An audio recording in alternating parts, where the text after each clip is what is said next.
साथीहरू गगन थापाले नैतिकताको हिसाबले आफ्नो सभापति पदबाट राजीनामा दिएका छन्। फागुन 21 को चुनावमा हाम्रो पार्टीले सबैभन्दा लज्जास्पद हार बेहोर्नु परेको र गगन थापा आफैले पनि हार बेहोर्नु परेको कारणले उनले सभापति पदबाट राजीनामा दिने समाचार माध्यमहरूमा आएको छ। आधिकारिक रूपमा अहिले पुष्टि भएको छैन।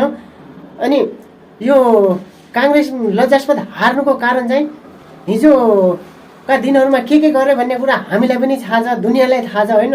हिजो अरूलाई पुर्नको लागि खनेको खाल्डोमा आज काङ्ग्रेस, एमाले र माओवादी आफै पुरिएको छ।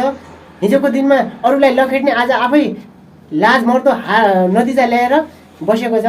अनि यति ठुलो इतिहास, पुरानो इतिहास बोकेको काङ्ग्रेस, यति ठुलो काङ्ग्रेस, हात्ती जस्तो काङ्ग्रेस अहिले मुसा जत्रो भएको छ। यो हुनुको कारण अरूलाई कोही कसैलाई पनि दोष दिन मिल्दैन। सबै काङ्ग्रेसका नेताले आफैले आफ्नो जिम्मेवारी लिनुपर्छ र सब जिम्मेवारी छन्, भागीदार गगन थापा पनि यसमा जिम्मेवार छन्। त्यही भएर नैतिकताको हिसाबले राजीनामा दिनु सही हो, यसमा सबैले स्वागत पनि गर्छन्। तर भनिरहँदाखेरि 3 महिनाभित्र आफ्नो पार्टी पनि सुधार्न नसकेर राजीनामा दिएर भाग्छौ भनेपछि गगन थापालाई पनि भगौडा भन्छन्। यो दिनमा युवालाई एकदम नराम्रो मेसेज जान्छ र आउनेवाला युवामाथि पनि नराम्रो मेसेज जान्छ। 3 महिनाभित्र राजीनामा दिन कुनै पार्टीको समाधान होइन।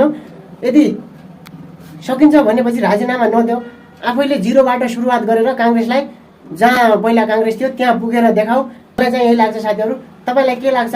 गगन थापाले राजीनामा दिँदा पार्टीको समस्याको समाधान हुन्छ या हुँदैन? आफ्नो प्रतिक्रिया दिनुहोला।